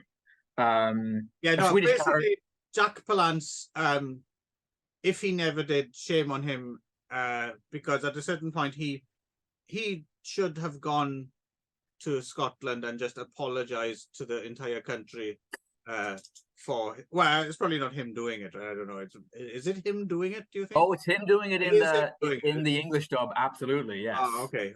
Yeah, it is. It's pretty outrageous, bad. So Palance plays a colonel. He shows up at HQ steaming mad. In fact, Palance was of all the American actors who went to Italy, maybe the only one who got there and was like, finally, I get to do what I want to do with the guardrails off. Like, you don't feel like anyone there had to be like, give us more, Jack, give us more. Like Jack is, in fact, I have a screen cap from this where he's pulling an absolutely perfect Nicolas Cage from Vampire's Kiss face. And I was like, oh yeah, there's almost an element of how over the top Jack is. So that for me, that makes this movie a pleasure to watch more than anything else, because he's in it all the time, and he's amped to fucking 10 all the time. Yeah. It could be exhausting, but for me, it's not. It's just no. I enjoy watching him and his Scottish accent. I think he might be from the planet Scotland. It's a far off universe or something that we're not aware of. But So the way he storms in at the beginning, where he runs in and there's a guy, he wants to talk to some commanding officer, and the guy tries to say no, and he just goes bang and slaps him in the forehead, and then runs in, and his first words to his commanding officer are like, "I'm gonna kill you, you filthy pig," and you're like, "Whoa, yes, okay, Jack, dial it back." And it turns out does in the corner, "I did not write this." Exactly. And so he's all angry because a bunch of his men have been killed, and it's bad decisions made further up by top brass. But just as he's going to storm out and he's done with the army and all this shit, it turns out that there's a secret mission, and not only is it a secret mission and probably a suicide mission, but his old enemy, Colonel Ackerman, is Jürgens, right? Kurt Jürgens, yes. It's interesting how many of these German actors were willing to go off and do these roles, these in the 60s, to play German soldiers and Nazi commandants and stuff like that, Anyway. So yeah. What's interesting about this, again, I very similar story to Desert Commandos for me. Started off, I'm thinking, well, Palance is off his fucking nut. This is going to be fun. What's that accent he's doing? Oh boy! And combined with the specifics of the plot, which I found quite interesting. So this is not just a commando raid. It's a pre-Normandy landing invasion raid, right? Where they're going to go there and defuse some mines and going to try and take out a big. And I thought, oh, this is really interesting. Like, this is something. I mean, I don't know how truthful it was, because the whole thing about the D-Day landings as well was there's that whole Operation Mincemeat thing where they tried to deflect that they were going to invade somewhere else, right? Like they went huge pains to make them think they were going to, and then suddenly Jack Palance turns up in Normandy, and you're thinking, oh, that might be a bit of a giveaway as to. So I'm not sure if actually. I mean, I know there were a lot of commando raids against the Atlantic Wall, but I'm not sure if they would have actually done this when so close to the D-Day. I might be wrong. Right. So it's kind of ludicrous but interesting as well. And that massive gun on the train at the very end, is that a real thing? That's something I wanted to look up later on. No, I mean, because they did have those massive guns in the turrets along the coastlines and stuff. Right? Yeah, for sure. But that thing looked like out of a James Bond film or something like that. So I was interested to know. Guns of Navarone kind of thing, right? So basically, anyway, he, in order to put together his crack team, as you always do, you go straight to the prison where all of the worst scumbags and scoundrels in the military are, and he beats them all up several times. He kicks Bernard Bresslaw in the balls really hard. Sorry, you threw me off there for a minute when you mentioned the crack team, because my crack team is 4 or 5 guys I employ to keep my asshole well trimmed. Right. Yes. Yeah. They got a variety of hedge trimmers and stuff. It was quick, man. But anyway, for anyone who's concerned, no. Bernard Bresslaw, star of Carry On Camping, is not actually in this film. But Robert Hundar, who's a pretty good Italian facsimile, is. I like him too. He's quite good. I don't know if he can do that voice. So. Well, that would have only helped his character actually, because he's the one who's the most. He plays Private Raymond Stone, who really has no time for the suicide mission. And there's a young American guy who's their demolitions expert, and there's a bunch of them. Oh, and there's an anarchist. a Jewish anarchist, no less, veteran of the international brigades in the Spanish Civil War. And this brings up the fact that apparently Umberto Lenzi claims to have been an anarchist, which is interesting given like you do. Yeah, exactly. Yeah. Another reason why I feel a natural affinity for the man. He's also a liar. Yes. Very hype. Well, as you'll see when we get to the Cannibal Ferox DVD commentary. Right. And then, but apparently he had one of the biggest libraries on the Spanish Civil War, if anybody in Italy, and he said he was in this interview in that Spaghetti Nightmares book. Just a weird aside in the interview, he talks about how he was used as an advisor on several films about the Spanish Civil War because he was known to be such a knowledgeable guy on the subject. Anyway, I think he made one, right? I don't think we've got the Spanish Civil War. I don't, sadly, yeah. But so yeah, we have Jack Palance doing his Catalan. And the little beret and pouring the wine. That would have been fantastic. So he takes a bunch of ne'er-do-wells off to they do the frogman thing. And then of course things go wrong almost right away. So they storm the little German encampment and they take it over, and then they're supposed to wait for all the rest of their backup guys to come in, who are immediately just like strafed with massive guns and blown away. And then that's when we find out that Palance has his own agenda. He has his own mission that he's going to get Colonel Ackerman. He's going to get that gun, and he's going to come hell or high water, take these guys with him. We also do get. If you're planning a clandestine commando raid, don't hire Jack Palance, because they can hear him from fucking London. Like, yes, you can hear him coming. Hang on, what's that vaguely Scottish sounding voice I can hear over there? Oh my god, all the amazing scenes of him. So, anyway, I was going to say, before I get into more Jack Palance appreciation, Aldo Sambrell, our old friend, is in this as well. Sadly, once again, under paint, playing Rabinda, something like that. The Indian psychic. And again, holy shit, his dub job is quite respectful in the Italian version, and his dub job in the English version is youch.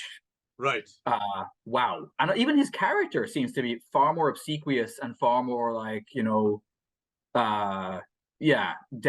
constantly showing deference to Jack Palance's in the English dub in a way that he's not in the Italian dub. It's much more a relationship of friends or equals, not. Yeah, anyway, it was just weird choices. But yeah, anyway, the rest of the movie is them traipsing across Germany and getting into scrapes. They kidnap a French girl who's been sleeping with a French guy who's a collaborator. Great scene of Palance machine gunning that guy in half right outside of the little thing. That's one thing I'll give it. Like, he almost becomes the analog for that character in the other the Nazi guy in the other desert thing, right to the point where some of his subordinates are like, this guy's no better than the Nazis. He's a psycho. Why are we following him? Right. Other than the Palance fun to be had, though, I mean, are you in disagreement with me? Did you feel did this not follow the unfortunate Desert Commandos trajectory of just the air going out the balloon? Because it did for me. I was fully on board and, like I said, ready to enjoy it, and then I was betrayed once more. This was better than Desert. Let me say it properly. Not better. It's more fun. Yes, but it's still not as much fun as I was expecting it might be. Let's put it that way. I think it did a few things better. It has again the digging up a mine scene, but it was better handled. It was a bit more tense. There's no oranges. And there was a great scene kind in this minefield scene. No. And there was another great scene that was very much like if it was basically like you remember we made a film at Desert. We got a newer film, but this time it's a banana. It's a man who loses a banana. And I really liked as well, because there was a scene that was very similar, but it did show Palance was slightly nicer than who was the guy who played I can't remember now, the guy from the Leeches. Yes, Ken. Anyway, yeah, so there's a scene where one of his men gets hurt, and instead of stinging him with a scorpion to put him out of his misery, as he did, he gives him some morphine, which was a lot nicer a way if you're going to poison somebody. Yes. Yeah. Yes, I think if you are a Palance fan and you've run out of some of the more obvious like vehicles where he's in them all the way through, then it's probably worth your time, right? But other than that, I'm not sure if it's Or you're a really, really big fan of the Dirty Dozen, and you want to see every other country's variation on the theme. Yeah, oh, well, there's a lot of them. Yeah. So we're on to So Sweet, So Perverse. From when is this from? 69, I think. Okay, perfect. So this stars your and my old friend Jean-Louis Trintignant. Yep, that's the one.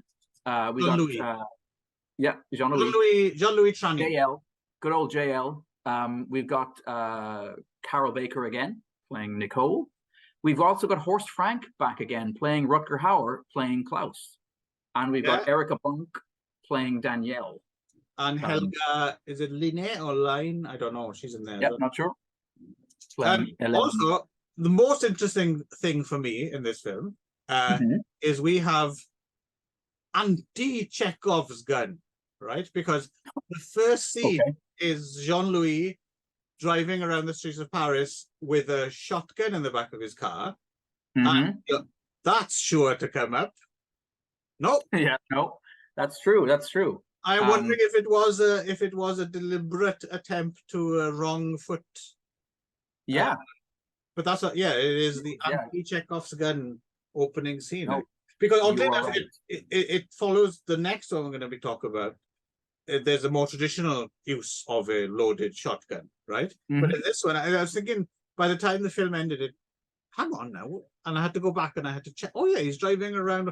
What the fuck's that got to do with anything at all? Because it's not cleverly, it doesn't throw you off the trail either. It's just a scene of Jean-Louis driving around with a gun in the back of his car. Right. Although does he not shoot clay pigeons in this or something like that? Is there not? That's true. But I don't think that's how you transport a gun in a car, is it? No. Sitting around on the back seat. It does seem like a bad idea. But it did make me think that, this is the same director who to give us Chekhov's jail cell full of lunatics. Right. Which thankfully, I'm wondering if he deliberately this time I will wrong foot them. Could have been. So I think maybe I've got the feeling from what we've already said before that you didn't enjoy these next two as much. Certainly not as much as you enjoyed Orgasmo. No, these are definitely poor follow, because I suppose people consider it the Carol Baker proto Giallo trilogy, right? But and they do all have Carol Baker, and that's true. But then hang on, let me just try and separate the two in my mind. So Sweet, So Perverse. So Sweet, So Perverse. Again, it's it's closer to Giallo, I would say. There's a bit more of a who exactly done it, right? And then Orgasmo. So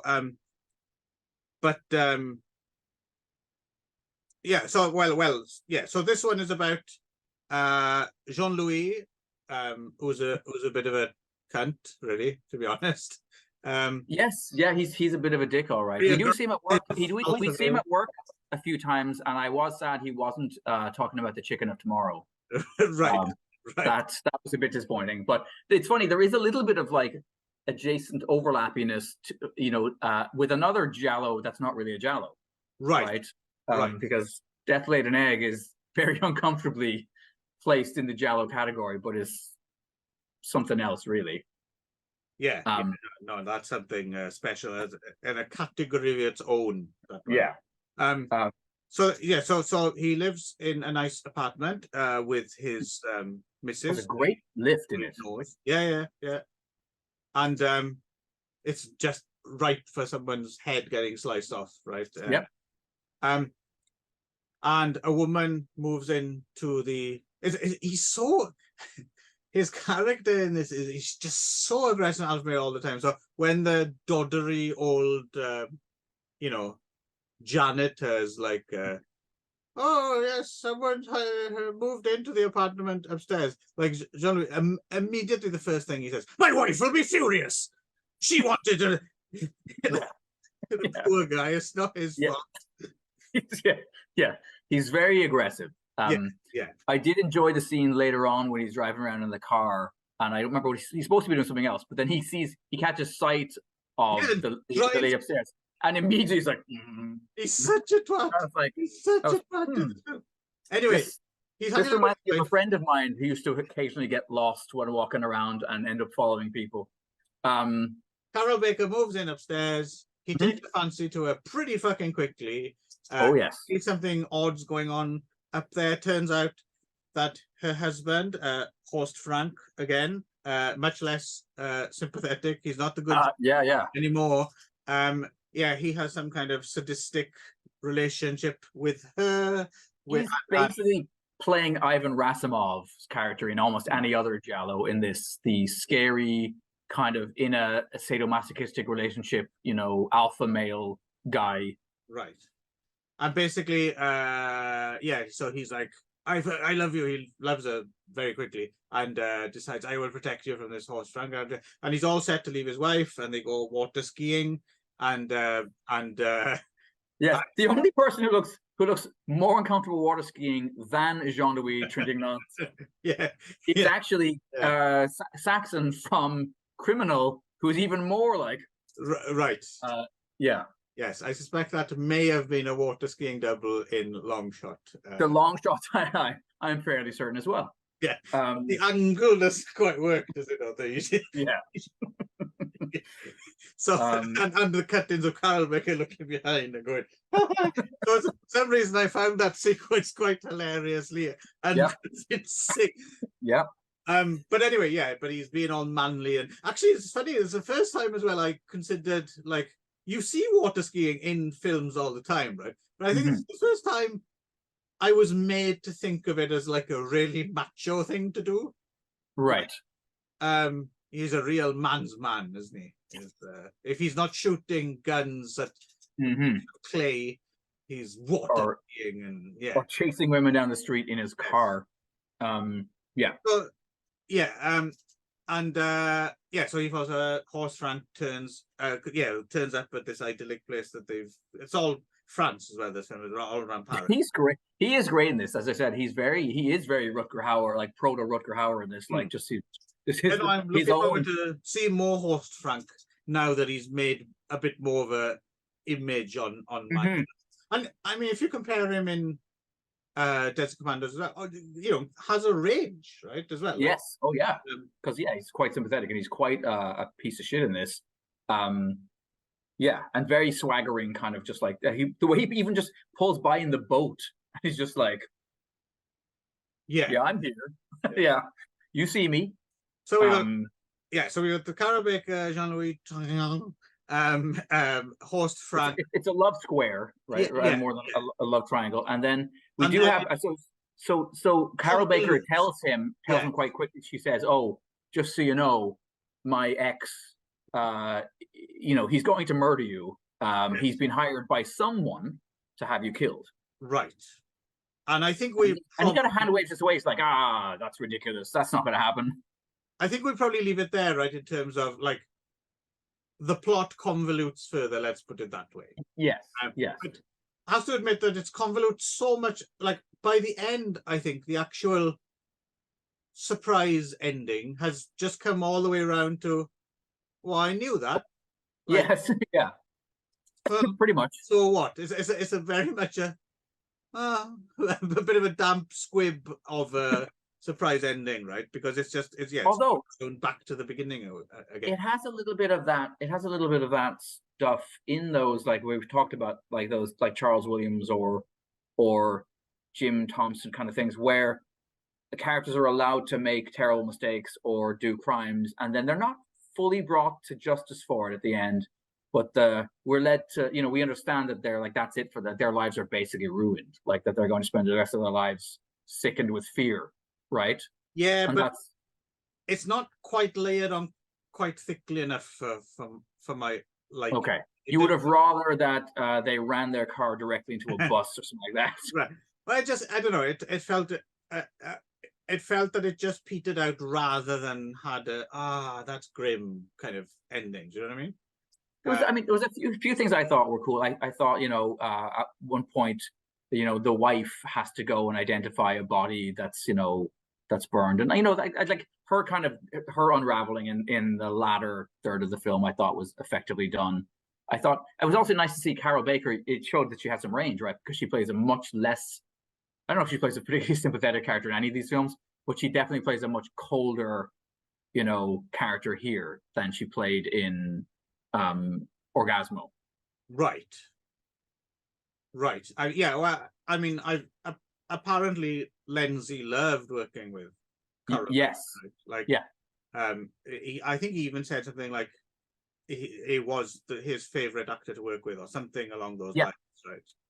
Well, apparently she was very amenable, for one thing, and didn't cause problems. And and I think also he kind of, maybe it was a time, he didn't ask any awkward questions of comparing her orifices to Yoko Tano. Exactly. And then I think too, it was a time in his career when he's given more money to, and maybe because Carol Baker was an American star, like he talks about how, like, in one of the movies she has 38 costume changes. Right. And he's like, in other movies, like I'd be lucky if I got 2, like if the producers would allow me to. So, I think in every way. These 3 films are one thing they've definitely, if you're going to count Orgasmos or Sweet Subverse and Quiet Place Kill as like the Carol Baker trilogy, right? One thing they all have going for them is they all look really, really, really good. They're beautiful. Yeah. There's nothing. Again, we said again straight out the gate, Lenzi, competence at the very least, right? He knows what he's doing, and there's even some quite interesting compositions and stuff. I think for me here, it's just it doesn't have the story doesn't have. It doesn't have the tight kind of complexity of Orgasmo, right? Okay. It's a bit, I don't know, I got bored at a certain point of all the I'm not following you, film. Like, I know you think I'm like, who did that? And I'm like, no, I'm not playing that game. Okay. I have to admit, this could be a very specifically personal thing. I will talk about this a little bit with the next film as well. In general, I'm not a big whodunit fan. I mean, I can enjoy a whodunit, but what I mean is I don't enjoy it from the whodunit perspective. I blame Columbo over this because I grew up knowing who did it from the beginning, and I like it. And then the fun is seeing Peter Falk try and figure it out and tell people that his wife loves their books, right? That's where the fun comes in.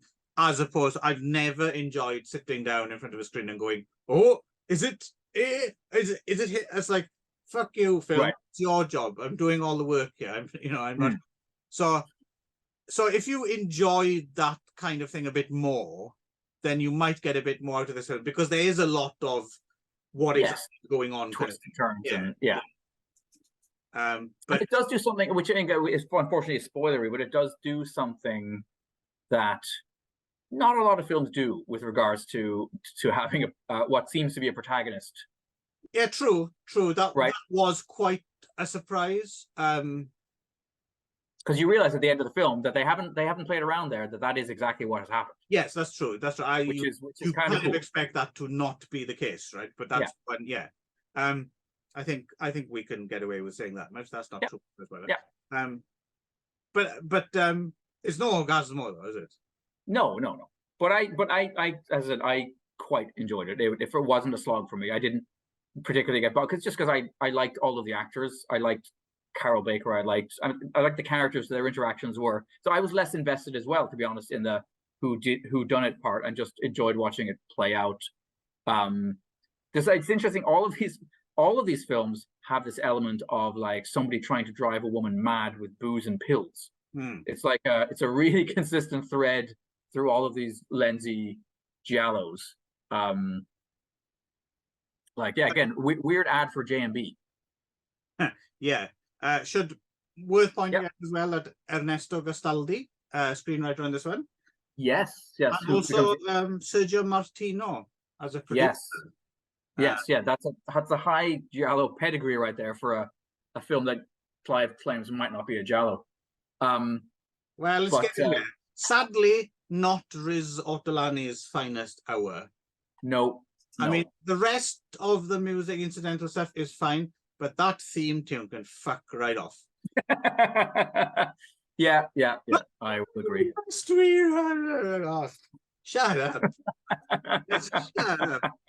I wasn't enjoying that. The soundtrack to the next one has that like the "Why Are You Such an Asshole" song that it opens with, which is kind of enjoyable. And the return of the Airedales. Yes. Yeah. So shall we go there then? Yes. A Quiet Place to Kill.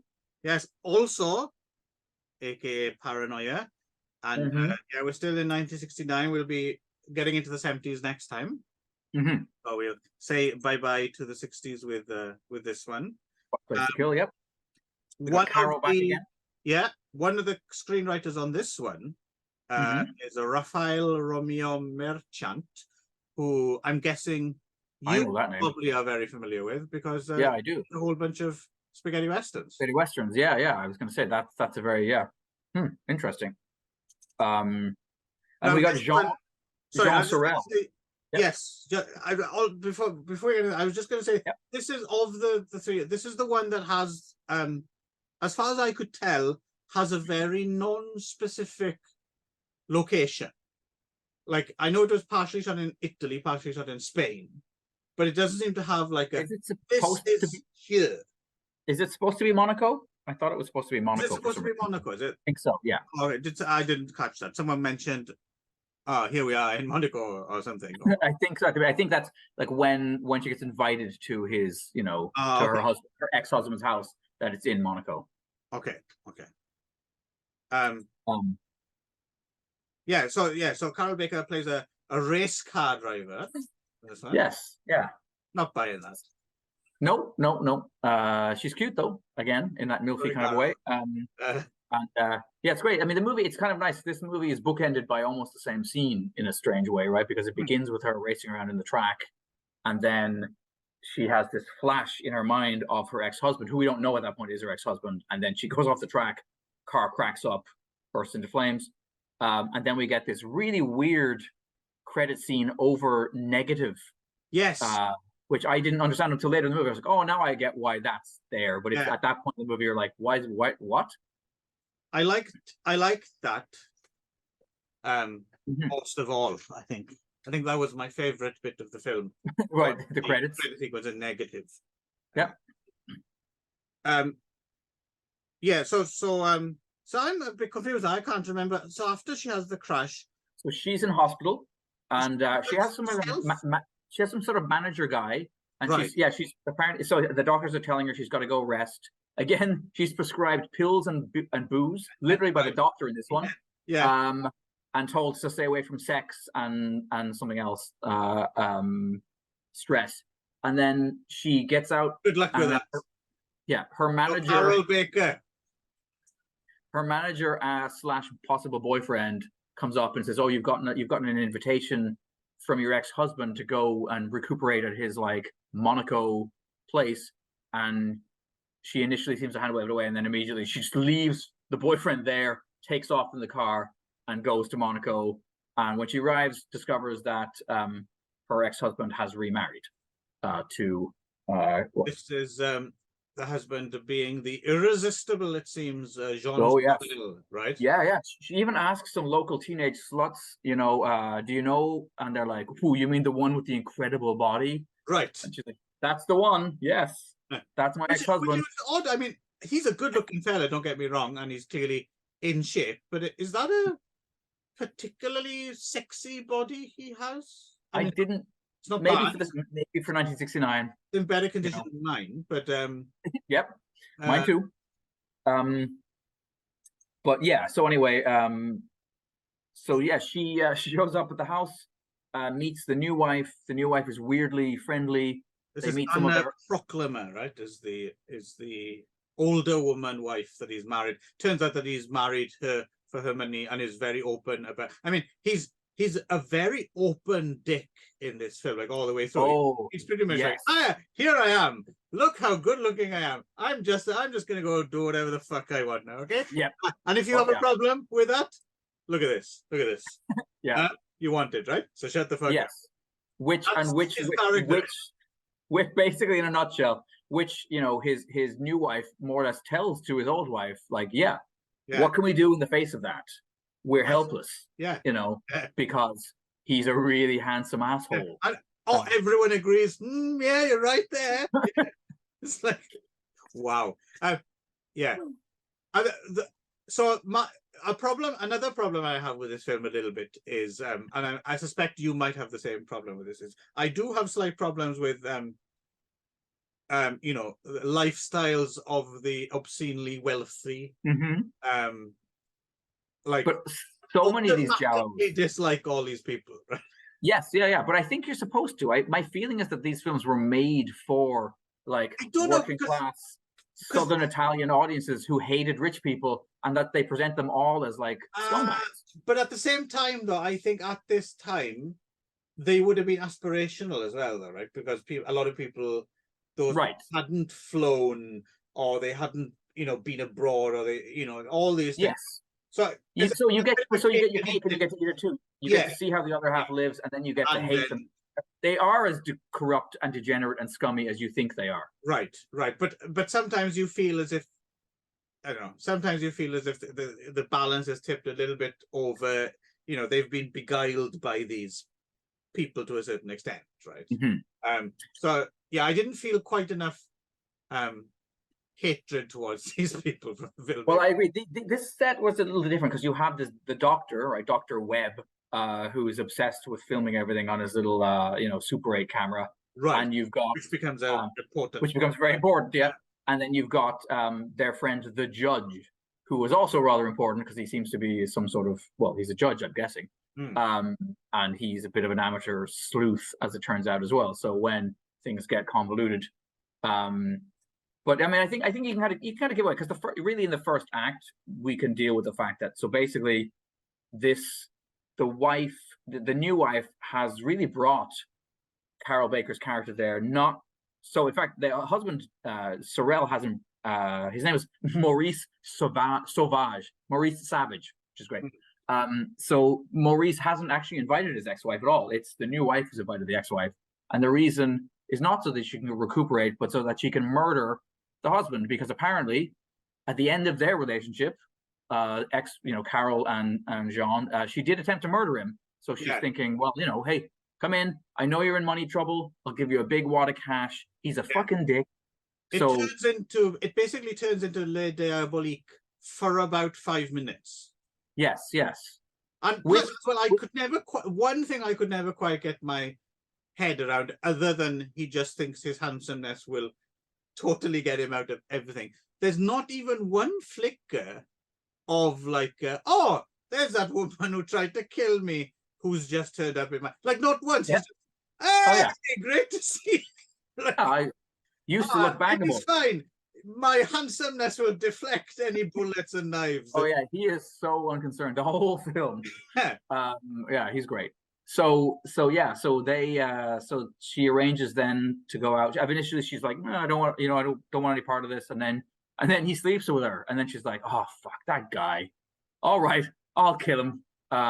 So they all go on a boat together, and then it gets very Charles Williams for a while, right? They're on a boat, And she's even practicing shooting the harpoon gun at night. And he comes down and he's like, "What you doing there?" Yeah. Whatever. I think it'll be fine. And then he's, of course. How could she ever consider shooting? Look at this. So yeah, they go out in the boat. She can't in the moment kill him. Scuffle ensues, and the new wife gets killed, which kind of sets the rest of the plot really in motion, right? They dump her off the side of the boat, tied up to an anchor, but they're witnessed by some people.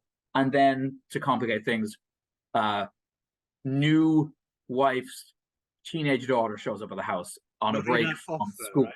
Right? Yes. Who does look very Italian teenager. She looks quite a bit like my wife's sister did when she was 16. I tell you, she just looks a lot like. After a while, it occurred to me who she looks like. She looks like what's her face from the Superman film? Oh, Margot Kidder. Yeah, she does. You're right. Yeah, she does. They don't need to put quite so much Vaseline on the camera because of her, issues. But anyway, so she just kind of actually don't get that reference. Oh, Margot Kidder, by the time they were making Superman 2, was so heavily into drugs and she had quite serious bipolar and stuff like that. So she was. Is that right? And eating disorders and stuff. Yeah, she was a total mess. So they had to. If you watch Superman 2, any scenes that were shot like later on than Superman 1, she is behind 7 veils of gauze and. Oh, interesting. Yeah. Like this, because again, this is another one of those things. Like I've never been a huge fan of the Superman films either, so I don't think I've seen Superman 2 since seeing it all those years ago. So probably not something I would have picked up. Okay, yeah. I like Superman 2 quite a bit, mostly because of Terrence Stamp. I really like Terrence Stamp's performance. So anyway, yeah. So she kind of winds everything up to a fever pitch, and I think we can leave it there, maybe, just to say. And things get more and more complicated as they do in these Giallo adjacent kind of films. Now, this one, you were talking about the ending of the other one having that. This has it. Yes.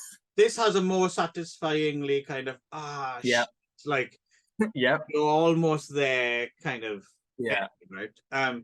But overall, I still don't. I mean, I'm trying to think which of these I preferred of A Quiet Place to Kill and. I don't know, how did you get on with A Quiet Place? I mean, it's fine, but again, it's. I tell you, you know, when I said earlier, like Orgasmo surprised me because it wasn't the dated film I expected it to be. Well, both of these were what I thought that would be, if you see what I mean. They feel a little bit like, that Orgasmo was great. Let's try and recapture a bit of that. Let's try to rejig the format a little bit, but it's basically good-looking, wealthy people, fucking with each other's minds. But there's something about Orgasmo had that lightning in a bottle feel, I think, and they didn't really successfully recapture it. I mean, I can understand, like, I imagine when this was new, if you went to a theatre and you saw it, and especially if you saw it like in the middle of the day or something, and it was just a nice relaxing hour and a half watching these nice Mediterranean locations, and it would be a nice enough date film or something. You'd come out and then you'd go and eat lunch and drink some wine, and it would be a nice part of a day, right? But I didn't do that. I just sat in front of my computer and scoffed something made in a microwave or something. It's just right. But I mean, I don't know. For me, much like with the two spaghetti westerns, and this might be why this wasn't as much of a slog, say, as maybe the last one we did was, where there was less. For me, I find giallos of this vintage now, anyway, because as I said, I didn't get along with these films as well when I first saw them, and I might not have seen one or two of them as well. I don't know that I'd seen the one with Trintic Nantes. By the way, this does count as a giallo. Okay. This last one? Yeah. Okay. It has a bit of elements because it does kind of have a Well, I was saying I think the previous one did as of the three. The one I think that doesn't is Orgasmo. Oddly enough, the best of them, but it's not the best giallo. It's the best psychodrama.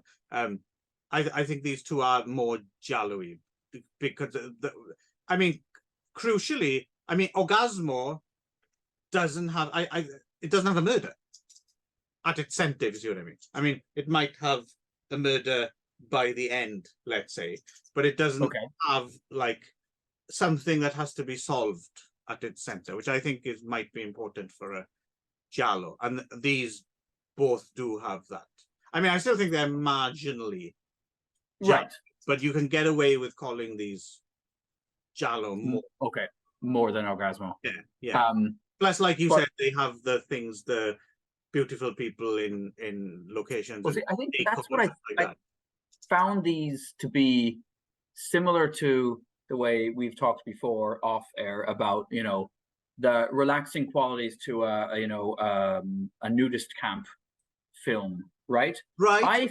I find giallos and even the like mid-level spaghetti westerns that aren't actually very good, so that you don't get amped up, but they just wash over me in this like mind valium kind of like way. That's interesting. So basically what you're saying is they work for you in the same way as Nude on the Moon and Mexican wrestling films actually work for me.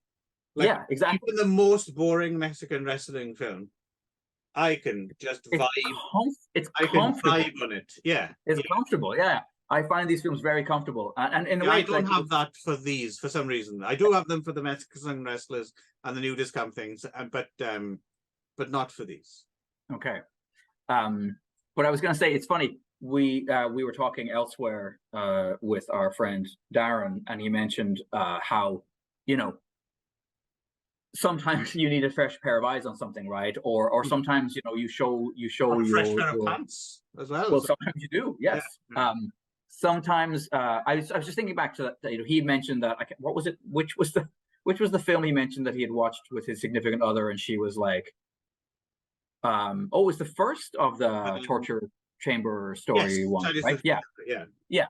And I remember a friend of mine, I won't say his name, a friend of mine sat down with his then girlfriend. Now I don't know if they're married anyway, it doesn't matter. Life partner, and they watched. And it was her first giallo. It was your vice is the locked room and I have the key, or whatever it was, Sergio Martino one. Right. And movie ends like. And he looks over and she is in tears. She is just like, that was the most mean and what a utterly unlikable bunch of terrible people doing terrible, awful things to each other. And to like, and I've she not was just seen like, that film, but why? And like, yeah, it's just wrecked. And it is one of the harsher, but it was just like me and this friend of mine were like, really? Okay, but I guess again, the fierce strain of misogyny in some of those Sergio Martino films is a bit lost on you if you're a male of a certain age and have grown up with. Well, I've mentioned this before. I mean, I live on not exclusively, but a fairly high diet of horrible sex and violence stuff. I think I have lost perspective a little bit on what normal viewers how they might respond. Yeah, no, in all honesty, I'm not trying to be disingenuous or anything about it. Like, I will watch something and I'll think, it's fairly mild. And then, yes, someone's like, holy shit. Like, especially I find if it's not just the type of things, but it might also be an age thing as well. Like modern, I mean, when was the last time you went to see like a mainstream film in a theater that had a truly disturbing scene? Like, it's something they don't really do in mainstream cinema anymore. Yeah. Like you have to go back to something like well, there's exceptions to the rule. For example, The Mist. Okay. I don't know if you ever watched The Mist. No. You will be really surprised by the ending of The Mist. Okay. Because, you know, it's a Stephen King adaptation, Darabont, you know, but yeah, no, that is not an ending that you get at the end of Hollywood films anymore. Okay. Like, you have to go back to I suppose like 7 or something like that, right? Like, right. Yes. Yes. so I think that's the thing as well, is if you don't go out of your way to watch more widely, and you so films in mainstream films in general have, you know, you don't get like you know, back in the day, like even in the 80s or something, you know, like a film that wouldn't have been considered an exploitation film, but would have like someone being raped as like a plot device, right? Yes. Just as a revenge. They don't really do that in mainstream films anymore, right? That's considered kind of offensive or irresponsible, or you just don't do stuff like that in mainstream films anymore. So I think it's the age gap thing. I'm even trying to think about something as like what seems to me like, how many action films of the 80s had a scene where the hero has to do self-surgery, right? Like gouge a bullet out of themselves with like a knife, and then pack it with gunpowder and set it on fire or whatever, right? And I feel like you don't even see that stuff anymore very often in action films, right? But weirdly, this is a total tangent we're on, but weirdly, conversely, there's a hell of a lot more, like, I mean, how many innocent civilians have died in those Marvel films? Oh yeah, and the DC ones even more so. I know, but they don't even mention it, right? It's not even given a passing. So they're cold in a different way, I suppose. Yeah. Anyway, let's get back. So I won't. So we can get out. Yes. Of it. Yeah. So I won't go off the rails and into a rant about you know, how people should, you know, bow at the altar of Lenzi the way I did at the end of the last one. Even though, you know, I will say this though, I do think that he is not appreciated. Here we go. Right. Okay. This makes no sense as a connection to anyone else other than us. Nope. So, but I'm pleased that we've seen a good film, Orgasmo. 1 out of 5. How many? Well, that's 3 shows, 24. I mean, to be fair, that if they're getting better. Right. Yes. Yeah. There was no Zorro control machiste in this. No. block. So there are 3 sergeants. But no 3 sergeants banged I mean, to be fair, though, just to be absolutely fair, from the beginning, I'm trying to think, there hasn't actually been that many like total sinkers either. Like, no. There hasn't maybe even been one which is just, oh my god, that was an absolute fucking chore. Apart from maybe Catherine of Russia or something. Or, yes. Even that had some, you know, element. Yeah, but it had a few moments. Yeah. So yeah, we'll say that that it's not. I'm not saying they've been shit, Orgasmo, shit. But, you know, there hasn't been actually anything that really awful. But it's the first note. Like I would say, right, put that down. Orgasmo. You know, that's good. Put it in. Yeah. Good. It'll be interesting at the end. In the last episode, we should set aside a few minutes to just do our top 5. Yeah, I think so. So keep because it's more difficult for you because you. There'll be a few more for me. Yeah, actually have to work. It'll be difficult for you to get to 5. You have no particular consensus at all. Yes, this is true. Everything is awesome. It'll be kind of mine will be predictable from going along. You'll know what I'll choose. But I'll be interested to see what you decide to actually whittle down to, you know, the 5 that you couldn't possibly do without. Okay. So until next time, in Iguana's Bumhole, shall we go out and doing a Stackpole Scottish accent that's going all over the place?